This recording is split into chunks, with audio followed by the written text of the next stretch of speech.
making head. President direct finds that achieve a complete cessation of nationals in the Middle East.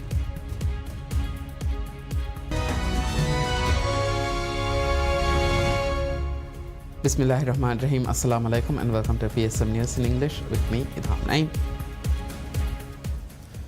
President Dr. Mohammad Moiz reaffirms the essential role of women in shaping foreign policy, describing their contributions as integral to international relations and enduring peace.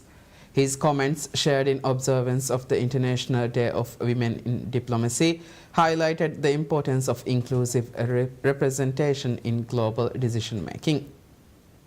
In a social media statement marking the occasion, President Moiz reflected on the Maldives' leadership in championing women's participation in diplomacy. He stated, quote, "It is with utmost pride that the Maldives commemorate this day as one of the member states of the UN that spearheaded this movement into fruition." End of quote. The International Day of Women in Diplomacy, commemorated annually on 24th July, was established by the United Nations General Assembly in 2022 under Resolution 76/269. The 2025 observance carries the theme Eliminating Structural Barriers to Women's Leadership in Diplomacy, a call that underscores the need for institutional reform and greater gender parity in foreign policy leadership. President Moiz reiterated his administration's commitment to expanding opportunities for women in decision-making roles. Designated during the 76th session of the General Assembly, the annual observance aims to advance gender equality in diplomacy and formally recognize the significant contributions women make to national development and international cooperation. President Dr. Mohammad Moiz directs his ministerial cabinet to explore offering a financial reward to residents of islands that achieve a complete cessation of tobacco use. In a post shared on his official X account, the President said he has instructed relevant ministers to study the proposal and prepare an implementation paper. The reward, once approved, would be deposited directly into the bank accounts of all residents of participating islands. The initiative aligns with the administration's broader vision of creating a healthier, tobacco-free Maldives. President Dr. Moiz reaffirmed his commitment to tackling the nation's key challenges, a commitment he continues to demonstrate through policy and action. One such measure was the ratification of an amendment to the Tobacco Control Act on the 21st of May. The legislation establishes a generational ban on tobacco use and will take effect in November. It prohibits the sale of tobacco products to individuals born on or after the 1st of January 2007, effectively phasing out tobacco use among future generations. The government is also taking steps to restrict access to tobacco products. These include expanding tobacco-free zones, banning the import and possession of equipment used to manufacture e-cigarettes, and taxes on tobacco products. In recognition of these efforts, the World Health Organization, or WHO, presented President Dr. Moiz with a special award on this year's World No Tobacco Day. Government is continuing to gauge the potential impact of the Middle East situation on Maldives through active dialogue with bilateral and multilateral partners. Israel launched strikes against Iran on 13th June, hitting nuclear and military sites as well as residential areas and prompting waves of Iranian missiles attack on Israel. In an exclusive interview with PSM News, Minister Dr.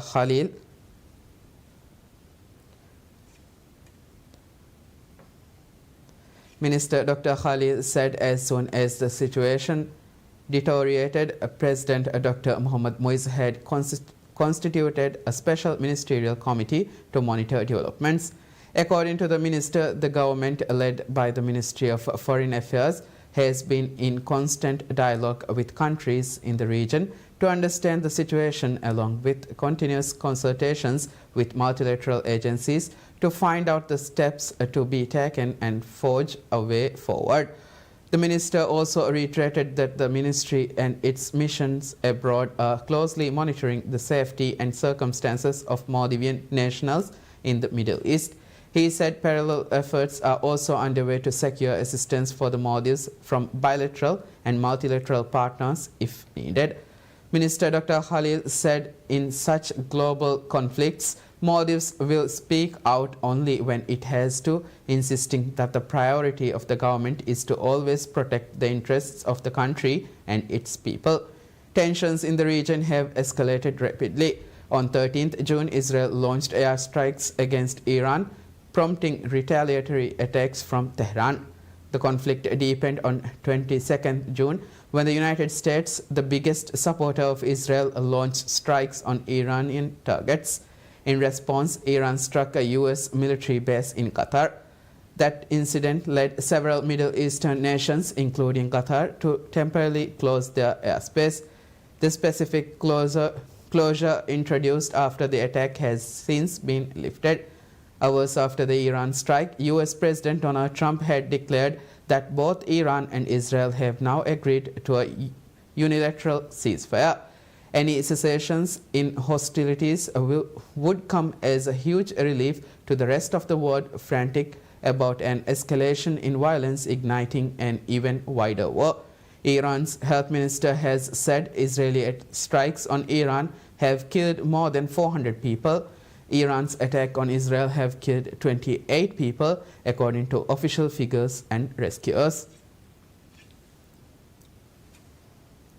Minister of Tourism and Environment Tariq Ibrahim says the government is working closely with all relevant stakeholders, including partners across the tourism industry, to monitor developing situations in the Middle East.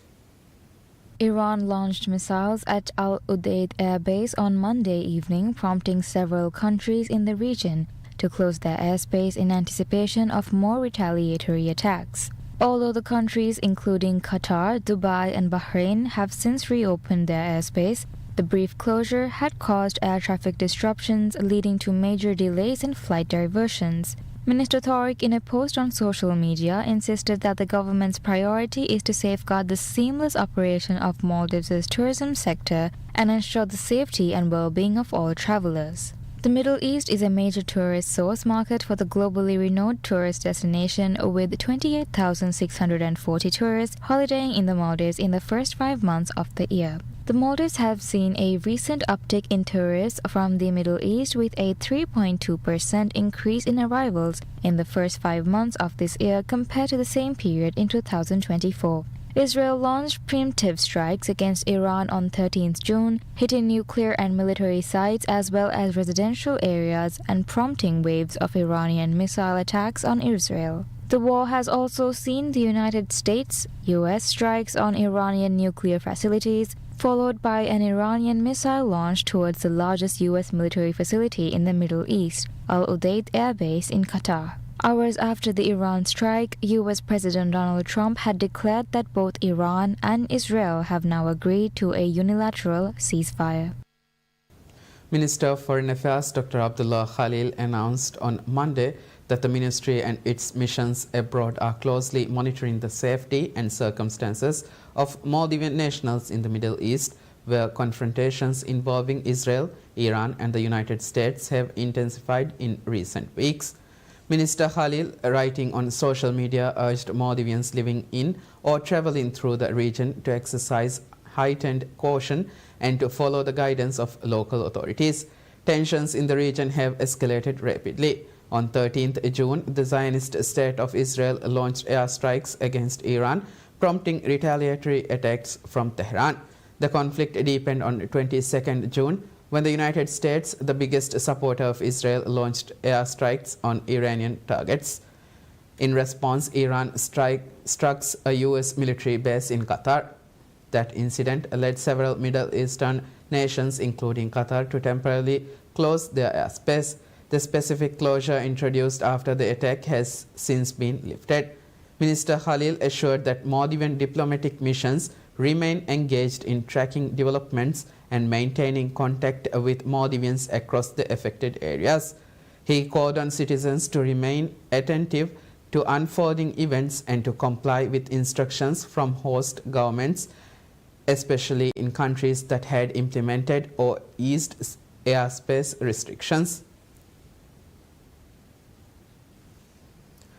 Minister of Finance and Planning Musa Zamir says Minister Zamir says the government under the leadership of President Dr. Mohammad Muiz is actively assessing the impact of the situation in the Middle East on the economy, including energy markets, food security, and overall financial stability. The minister also assured the government's commitment to preparedness and safeguarding the interests of all Maldivians. Israel launched strikes against Iran on 13th June, hitting nuclear and military sites as well as residential areas and prompting waves of Iranian missiles attacks on Israel. The war has also been seen the United States strikes on Iranian nuclear, followed by an Iranian missile launched towards the target. After the Iran strike, US President Donald Trump had declared Iran and Israel have now agreed to a unilateral to the rest of the world, frantic about an escalation in violence igniting an even wider war.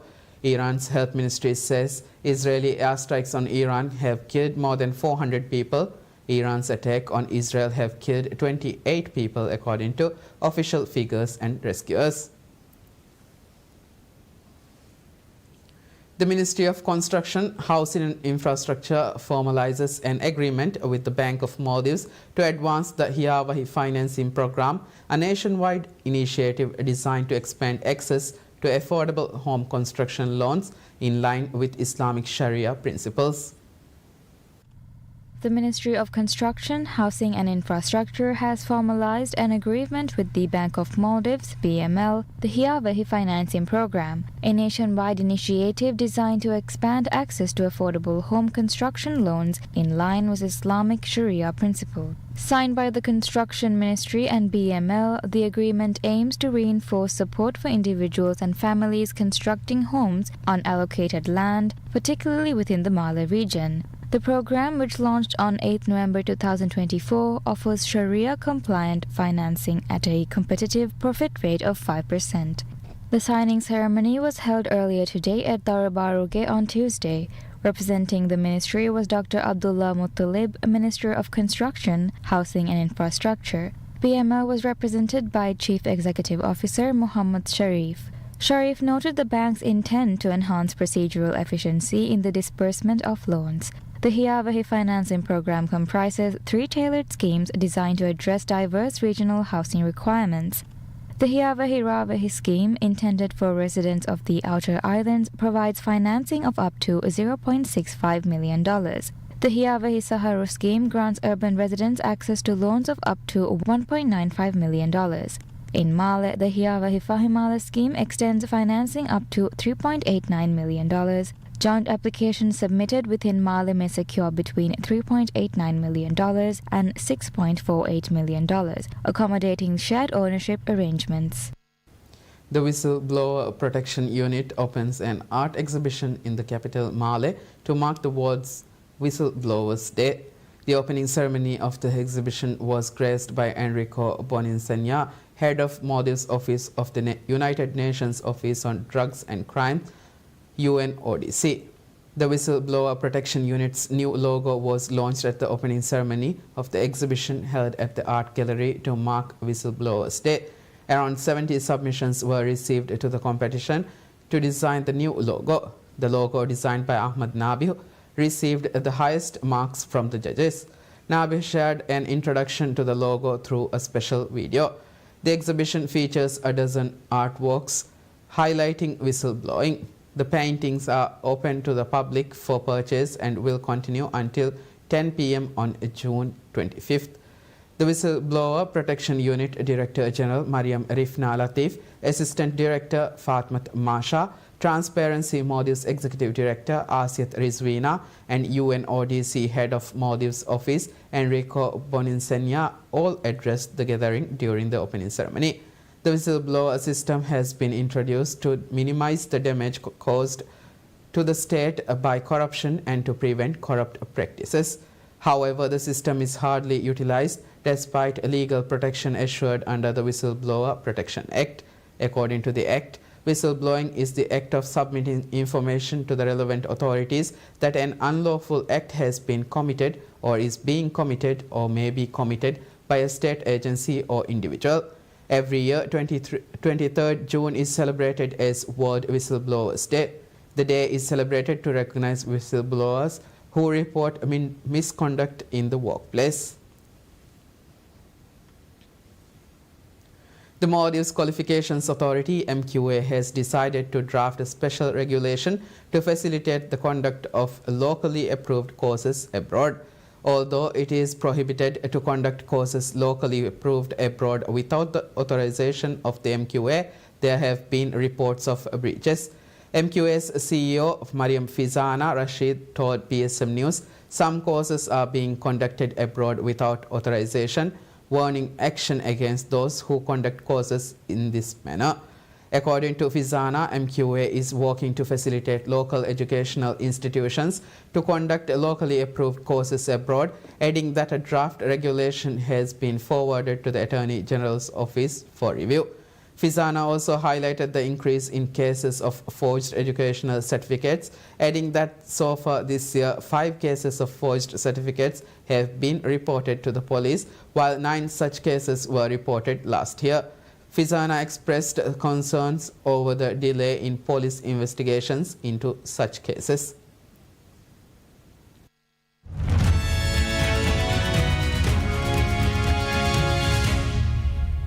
Shares in Virgin Australia rallied 8.3% on Tuesday after its Australian dollar 685 million initial public offering as a deal makers hope the debut will revive a subdued listings market.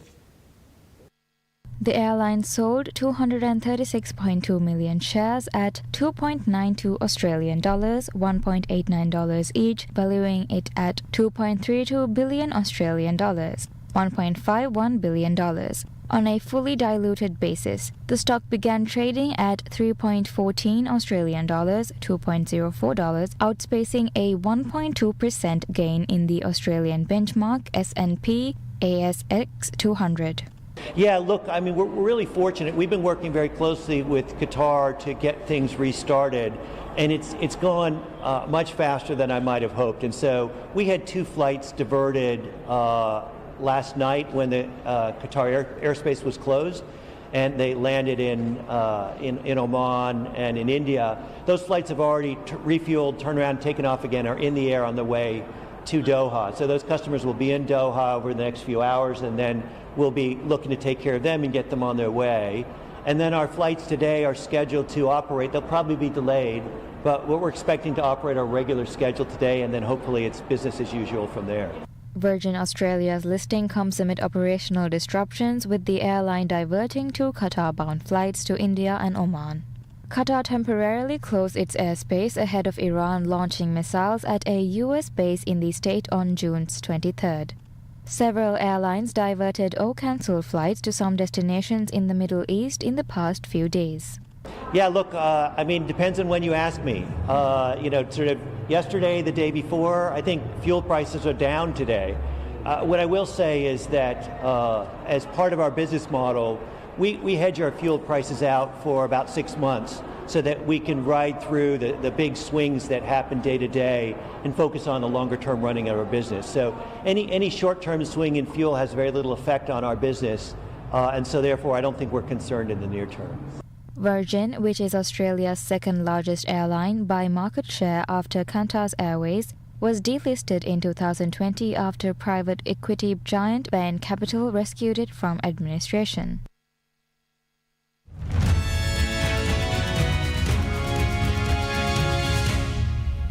Russian Foreign Minister Sergei Lavrov says that Moscow was in favor of a ceasefire between Israel and Iran, but it was hard to tell if it would last.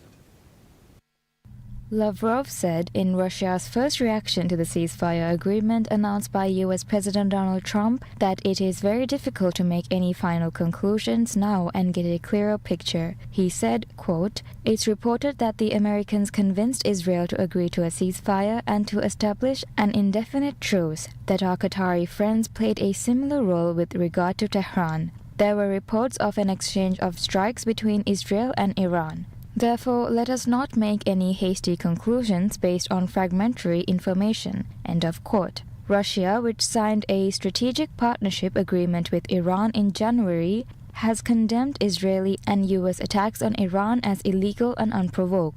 Iran has retaliated by striking Israeli cities and targeting a US military base in Qatar.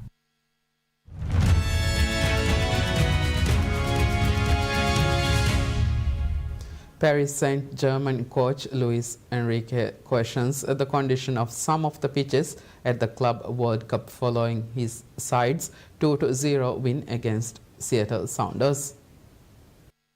The League One winners, who suffered a shock defeat by Botafogo on Friday and were guaranteed a spot in the last 16 with a win over Seattle, scored in each half through Kvicha Kvaratskhelia and Ashraf Hakimi.